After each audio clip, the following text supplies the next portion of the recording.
All right, ladies and gentlemen. Let me apologize for you guys for this reaction being late. When I say late, I mean this chapter dropped yesterday on Valentine's Day, and I was so caught up with Grand Blue Fantasy Relink that it didn't even cross my mind to check on a Wednesday for a brand new One Punch Man chapter. So, to Ogata-san and everybody else, my apologies for that. But let's go ahead and get started, shall we?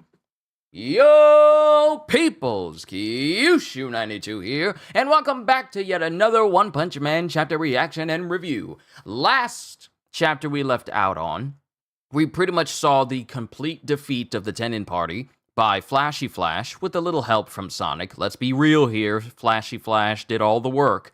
But when everyone's down, and Flash is questioning them, the Tenin Party, every member start laughing and saying like, yeah, we have no problem. It doesn't matter who the leader is. I think the word was obeisance. Not obedience, but obeisance. And while they're talking about how, like, they don't care who they follow and whatnot, their bodies start erupting. Blood starts shooting from shooting out of every orifice of their face. And their chests expand and explode, and all of their guts and entrails just erupt from their bodies, and they start converging onto one spot. And then we see the very person that Flashy Flash warned them was waking up appear in front of both Sonic and Flashy Flash.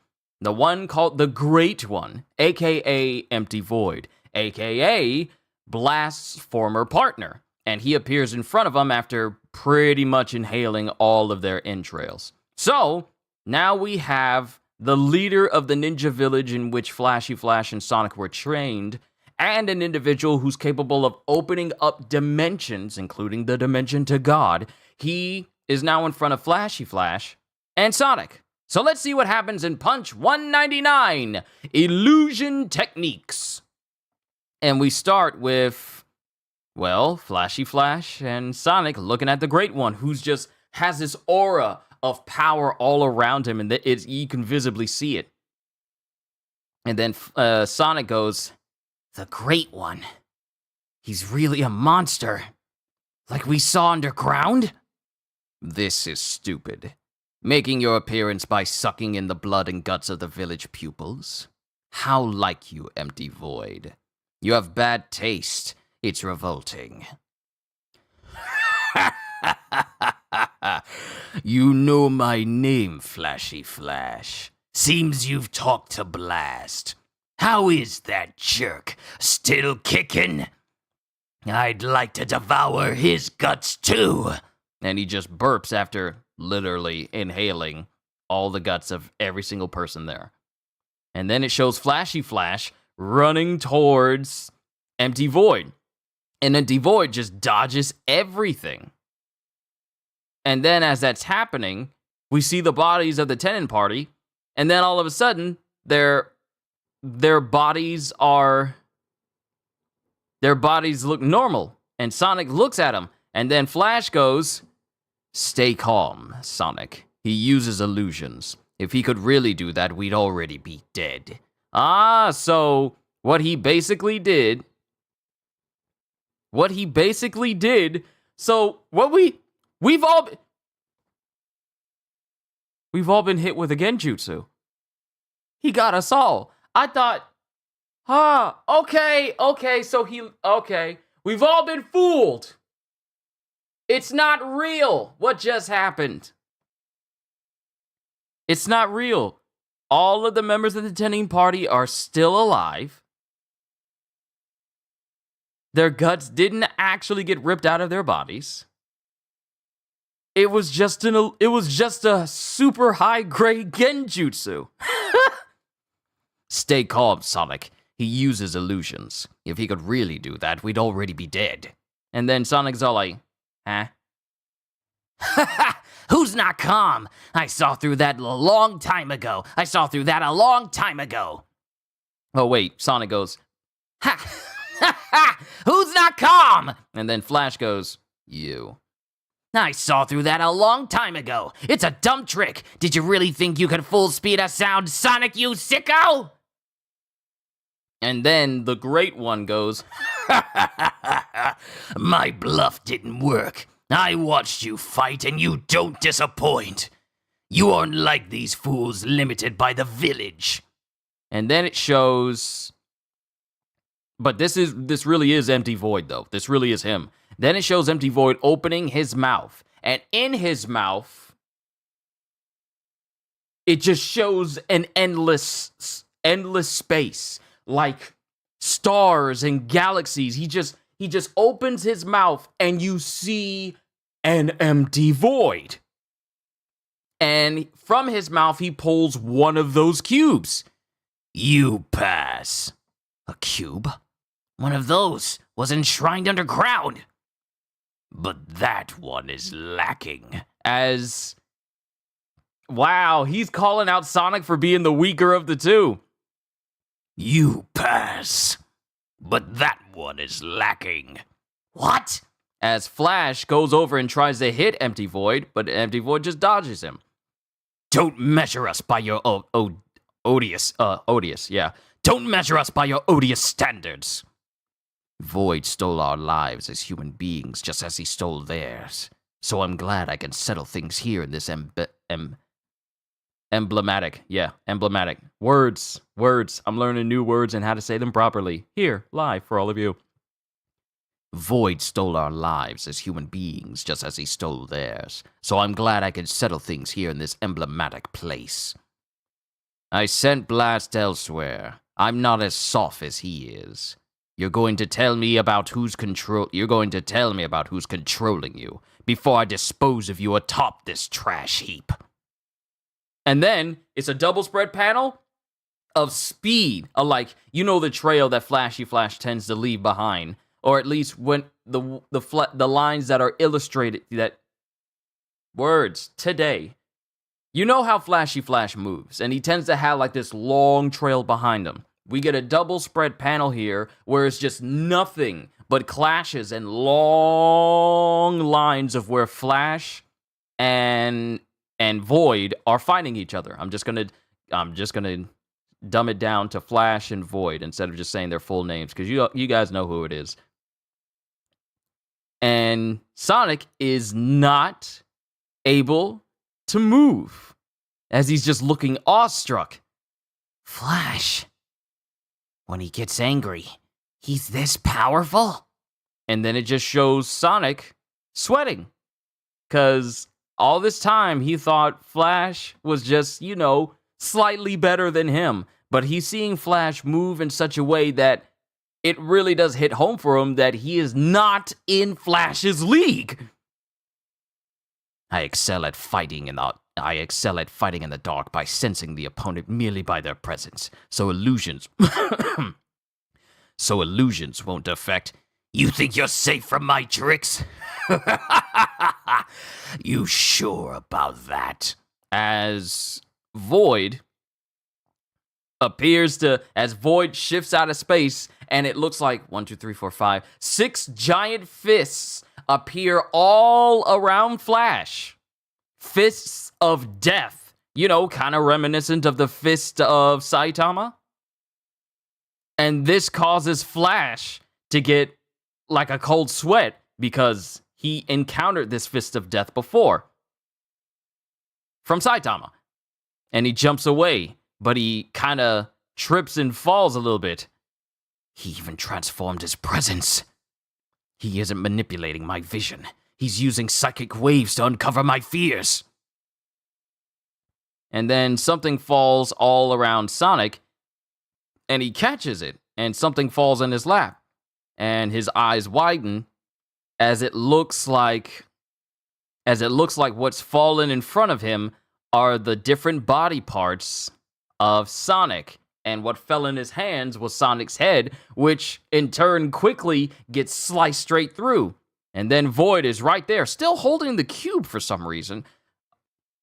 He's right there in front of Flash as he goes, "Oh, don't look so sad," as he shoves the cube directly in front of Flash's face.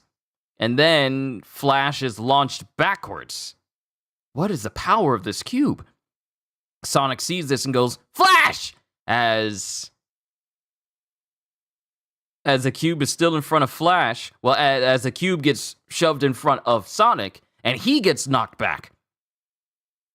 Sonic, I heard he took a monster cell. If I brought his sense of inferiority, he'll give in to temptation and accept power. No problem.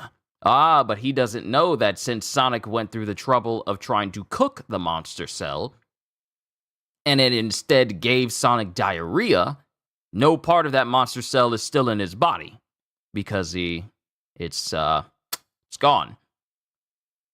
And now we have Flash waking up in a field, but it's young Flash. Huh? Where am I? And he sees someone standing on top of a hill. And it's young Sonic. Sonic! You're awake, Flash? I'm glad I fled the village with you. We vowed to reach a place of dreams, and here we are. And then Flash is, silent because he obviously knows something is... He feels like something... It feels too good to be true, you know? Oh, right. This place is... What a relief. I was having the worst nightmare. And the thing is... the thing is, we see from the right side, it's Sonic's body. But then we're looking from the left side towards Flash, and it's this weird bodily structure figure that has that's like an amalgamation of flesh. You know, the classic visage of this god character that's been making its appearance all over.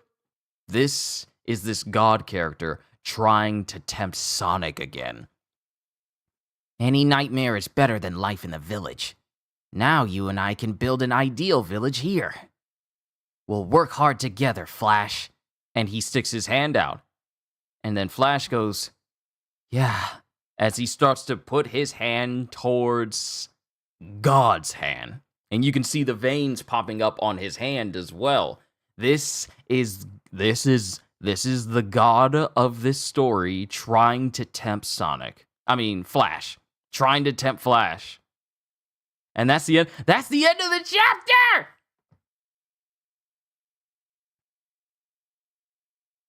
That's the end of the chapter. That's the end of the chapter. So we got Flash fighting Void. It turns out that the tending party... Okay, I think the tending party is still alive. Hold on. Let me just double check here.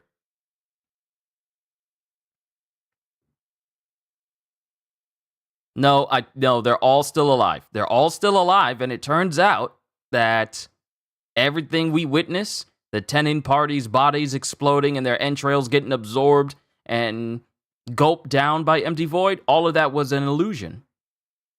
Which appears to be quite powerful because these illusions go beyond just something that can alter his presence. These illusions are powerful enough where he can use his psychic waves to sense your fears and then create illusions based off of that. Which, while Flash was angry and he started moving at a speed that even astounded Sonic, he got stopped because Void played off of his fear of fighting Saitama, where he was face to face with Saitama's fist of death. And that caused him to falter. Then the next thing that caused him to falter was seeing Sonic's head land in his hands. So it's just genjutsu after genjutsu. And they both Sonic and Flash. Now it's peculiar how Flash gets hit with this blast from the cube, because Empty Void literally draws it out of the boundless void inside of his mouth. He's like one of those cat creatures from the MCU, but on a far grander scale. He just takes it out of his mouth and then uses it to blast both Sonic and Flash away. Now, we didn't see Sonic in a situation where he's being confronted by God, but we see Flash putting him in a state of comfort, in a state of peace, and trying to tempt him to take his hand. And we know that anyone who takes God's hand in this story, things really don't turn out well for them. I mean, look at the Homeless Emperor. Look at Psychos. It's even worse for the Homeless Emperor because this dude's body just erupted and just got disintegrated and turned to dust on the spot. And Psychos, she pretty much lost her mind. So now we're in a situation. Where Flash is being tempted by this god individual as well. But we don't see Sonic's side of things. And whether or not... Actually, you know what? I wouldn't be surprised if we don't see it, because Void did say in this chapter, Flash, you pass. But that one is lacking. And I imagine that he's not going to run into the same situation as Flash is, simply because Void does not deem him worthy. Possibly. But yeah, always with them cliffhangers. We just see the hands of God and the hands of Flash getting closer and closer. But I highly doubt that this is going to be like he just accepts it. I highly doubt it's going to be that easy. Luckily, Tornado avoided God's touch. Man, I'm glad. I'm glad, because if she's too narcissistic to take any additional power from anyone, because she believes she's powerful enough on her own. So I highly doubt she would even take God's hand in the first place. But overall, a nice chapter. Like I said before, apologies for this being late. I was just so caught up in Grand Blue because it's that good of a game. I'm late. We'll be watching afterwards. Snow. It's all good. It's all good. It was a good chapter. I liked it. But it also has like one of those big cliffhangers, like, is he going to accept his hand or not? So, But overall, I enjoyed it. Now I'm just wondering, how do you end an altercation like this? Because we got Empty Void right here, right now. We got Blast, Saitama, and Oculette off someplace else. But we got Empty Void right here. So how do you end an encounter like this? Does he run off? Do you kill him?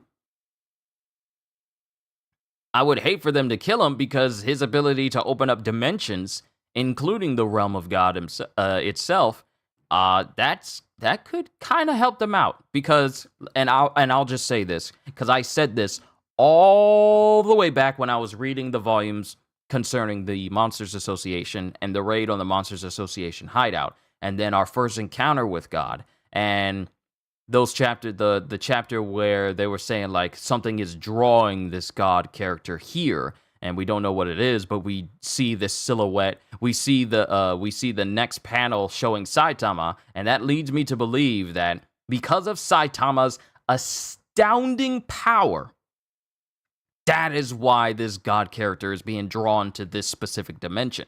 And that's why I brought up that a confrontation between God and Saitama, it's on the table. It's all on the table now. You can include that in the possibilities of battles happening. Saitama versus God.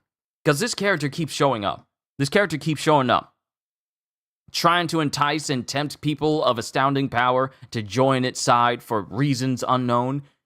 But it keeps showing up more and more. Like the Gorosei keeps showing up more and more in One Piece. So things are definitely turning ahead for this particular entity and their interest in the current One Punch Man dimension. So I'm just like, we are literally like, how do you proceed from this encounter with Empty Void? Where do you go from here?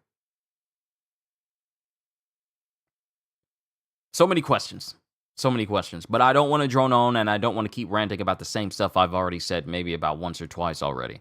But overall, I enjoyed this chapter, and I'm looking forward to the next one, whenever that will be, because, they tend to be sporadic when they drop these chapters, but they tend to be on Wednesdays, so I'll be sure to keep an eye out for when that chapter drops. Either, I highly doubt another chapter is going to come out this month. Probably the next one is going to be probably next month. We need to get Blast and Saitama here pronto. Yes, we do. Of all the people that we need right now in this situation, we need Saitama, and especially Blast. Especially Blast, because he's all like, we need to get him back to being a human again.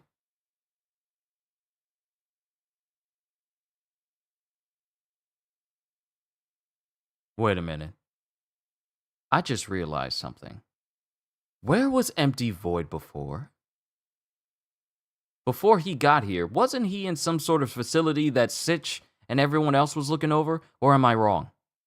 Where was he? They were talking about him being monsterized and hoping to reverse the process. Wait a minute. Where was Empty Void before he got here? Was he sealed up still sealed up in the ninja village? Or am I just thinking, or am I trying to put one different panel with another panel when they were talking about him? I might have gotten those two meshed together. I apologize for that. Yeah, I probably got those two different panels meshed together and put them into one. But I thought he was at the Ninja Village in some capsule. Yeah. I had to make sure that I was separating a panel from one chapter from another in another chapter and not combining them into the two because I want to make sure that I'm not saying the wrong thing. But yeah, he was in the Ninja Village, but it was Blast and Sitch and all of them talking about Empty Void in another place entirely. And how they hope to reverse his monsterization while one guy was getting the process done to him so he could actually fully reverse it. That's when the topic was brought up. So I got those two combined together. Apologies.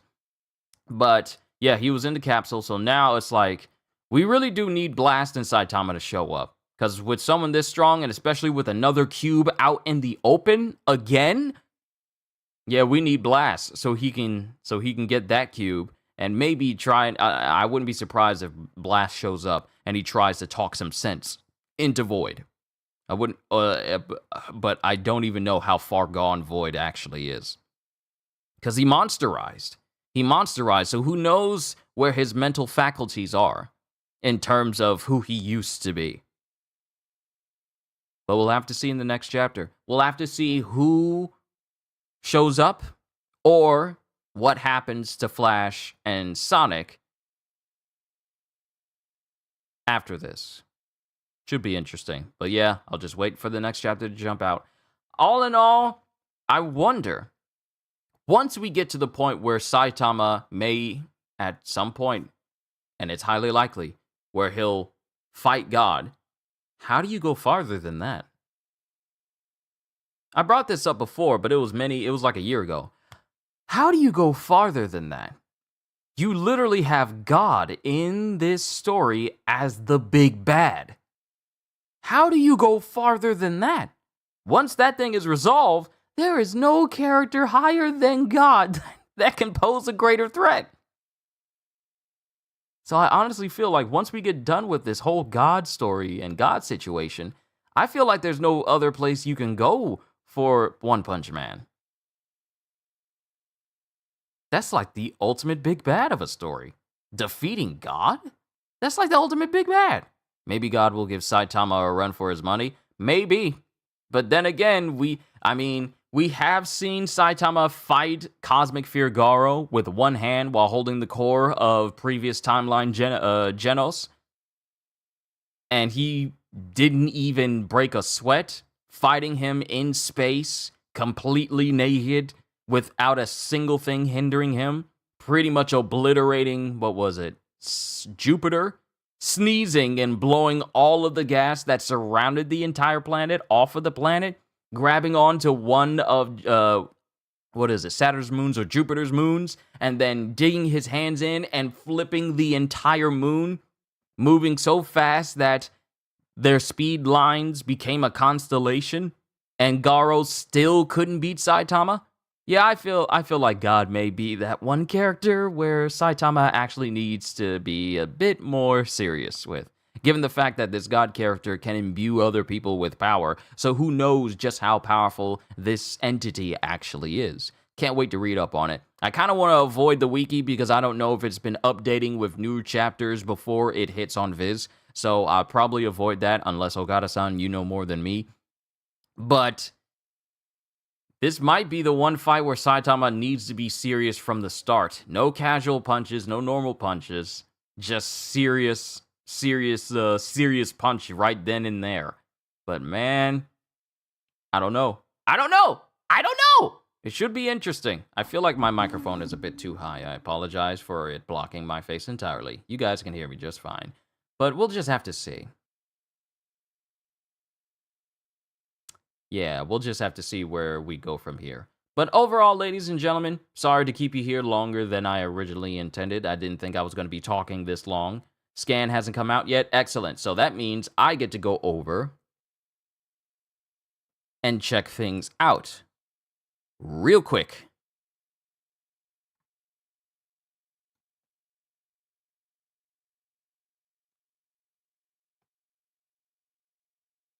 All right. So the way he looks in the manga and the way he looks in the webcomic. Let's see. Homeless Emperor, Psychos, and Blast. Abilities, Power Bestowal, Telepathy, Mind Incursion, Dimensional Travel, and Invisibility. And always with this sort of fleshy appearance.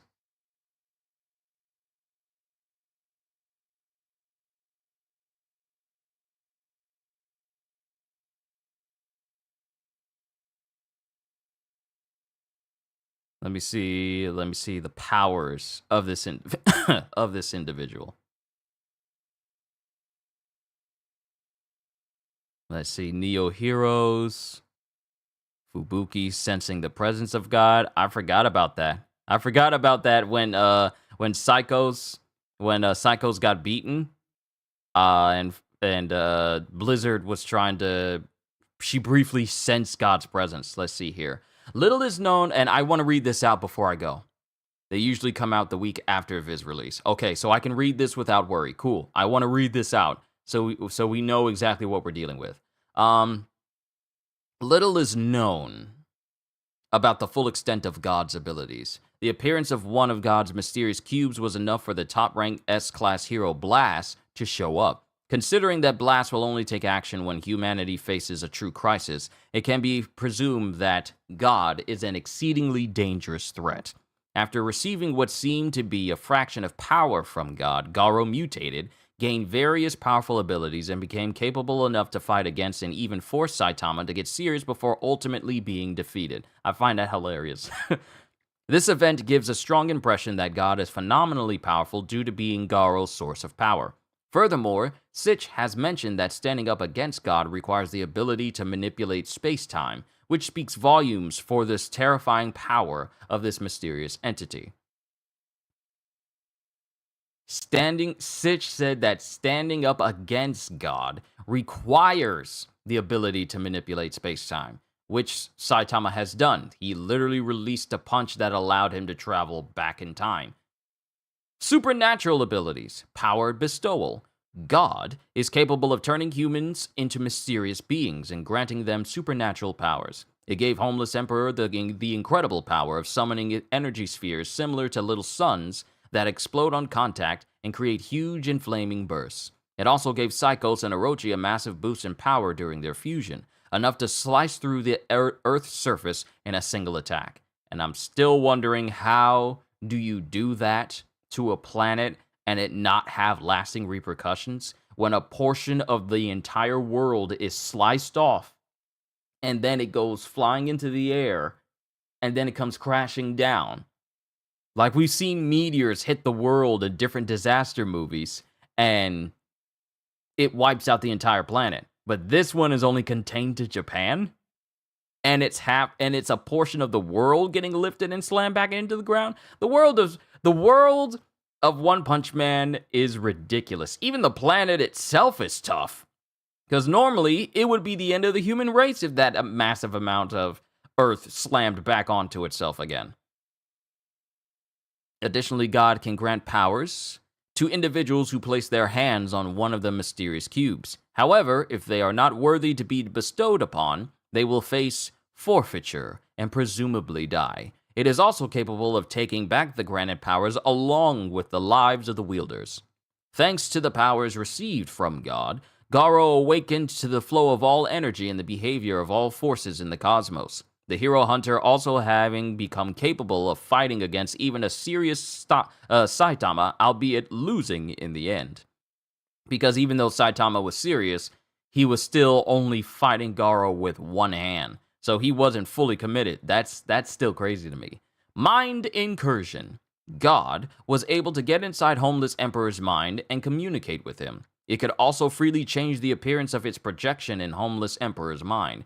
Besides this ability allows God to find and disguise as someone it targets hold most dear. It used this ability on Tornado, changing its appearance to that of Blast and trying to lure her into taking its powers, but failed. On the contrary, its attempt at Garo by imposing as Bang was a success, though the Hero Hunter received its power by accident by slapping its hand away. Despite Garo having managed to retain part of his personality after being mutated by God, this enigmatic entity could still mentally influence the Hero Hunter and make him much more cruel than before. Telepathy. God can mentally communicate with humans on Earth. It first used telepathy to communicate with Flashy Flash, Saitama, and Manako after they had touched a mysterious cube, which allows for contacting it. However, it is possible for God to come into contact with someone without that person touching the aforementioned cube, as seen when Garo was approached by this mysterious entity after being beaten by Saitama. Additionally, soon after the Monsters Association incident, an emergency meeting was held by Sitch with the attendance of Sekengar and a few S-Class heroes to discuss how to issue warnings that anybody can become a monster at any moment for talking with God telepathically. Dimensional travel. God is able to traverse between dimensions. According to Blast, this enigmatic being was close to breaking through a dimensional barrier, and its feet were shown walking, coming out of mysterious thunderclouds which seemed to be dimensional rifts. Blast also remarked that God intervenes in the world more often because something in this universe, implied to be Saitama, is catching its attention.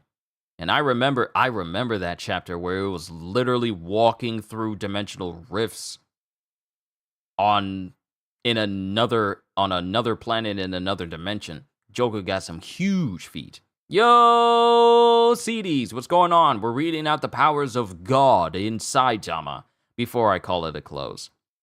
Invisibility. God can cast images of itself and conversely hide from those it does not wish to see it. Many heroes, including Saitama, were not able to see the feet of God coming out of dimensional rifts. And of course, miscellaneous abilities. Cosmic knowledge. Due to having imparted Garo the immense knowledge of the universe, it can be presumed that God is also extremely knowledgeable about the cosmos itself. And let's see here. Murata stated that Homeless Emperor's energy-based powers are the same as Chose and Vaccine Man's.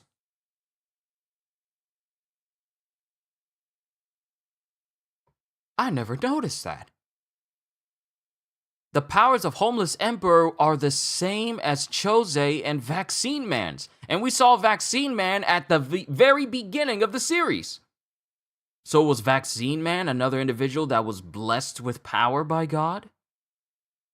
At the very beginning of the series? Was Vaccine Man our very first monsterized human that we see in the series? First time here in a One Punch Man stream? Happy to have you. Like Homeless Emperor, Vaccine Man also claimed to be on a sacred mission to destroy humanity, but stated that it was Mother Nature he served rather than God.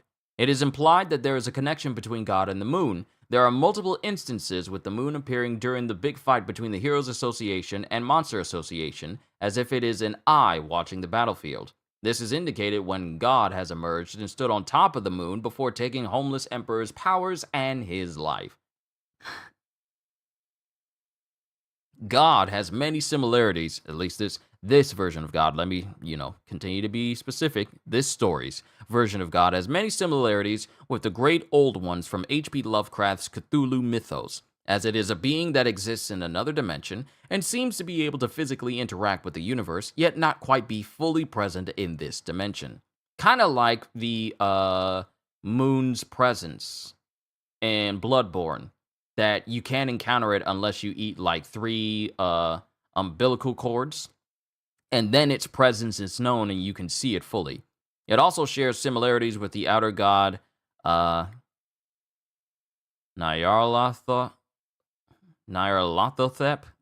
as it makes deals with mortals and despises humans, yet enjoys toying with them while having seemingly inscrutable motives. It's possible that the highest threat level originates from the existence of God. Interesting. Interesting. All right. And of course, we already know the power of Saitama. I don't even need to go into that. He's pretty much the most powerful character in the entire series. And then we got Blast and his abilities. I kind of want to look at Blast powers just a little bit. Just real quick. Let me see. What can he do?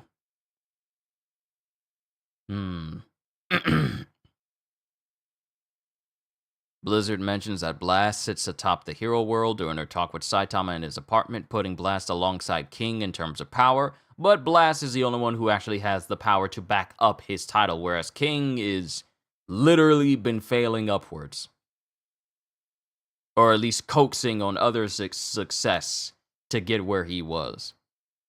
As the highest ranking hero of the Hero Association, Blast is undoubtedly an extremely powerful combatant. Sitch also mentions that Blast would only present himself if humanity is in peril and that he is valuable enough to receive special treatment over the other heroes. Blast was able to bring Elder Centipede, a dragon-level threat strong enough to combat the likes of Bang, Bomb, and Genos simultaneously, to the brink of death. However, Elder Centipede was smaller and presumably weaker when he first fought Blast. Despite this, Gyoro believed that Blast could still defeat Elder Centipede even in his current state. And then he was able to fight against Garo. Let's see here. Remarkably, Blast was proven capable of holding his own against Awakened Garo Cosmic Fear Mode, an immensely powerful and dangerous adversary whose abilities were enhanced by God, a mysterious entity that possesses frightening supernatural powers, causing the hero hunter to remark that he wasn't the top-ranking S-class hero for nothing. As he wanted to prevent collateral damage on Earth, and to get the unconscious heroes present to safety first, it's implied that all of Blast's abilities were not shown while fighting Garo. He has immense power. And immense speed as well. Man, Blast is something else. I think Saitama powers was giving, as cheesy as that series. I think a bug bit him, but he doesn't know. That's why he's powerful. His power, I highly doubt his powers were given to him, because it's been consistently shown that people imply that Saitama is that exceedingly rare example where a person has broken the limits on themselves to the levels of absurdity. And that's been said by a lot of smart people in this series as well. But I'm not going to read any more about Blast. I really just wanted to just compare his strength and just see how powerful he is. I'll probably look at it later, but I just wanted to do that. Overall, I enjoyed this chapter. I'm looking forward to the next one, presumably in March if we don't get another one. But I'm done with my reaction for today, ladies and gentlemen. This is actually a little bit longer than I tend to go for my One Punch Man reactions, and I enjoyed it. I like talking about the different series that I read on this channel for all of you guys. It's a nice conversation piece. It's really nice. But I'm done. Hope you all enjoyed. Can't wait to see you all in my next video. Like, comment, subscribe, even become a member, because I am always looking forward to entertaining you. So have a fantastic day. And once again, as always, later, peoples!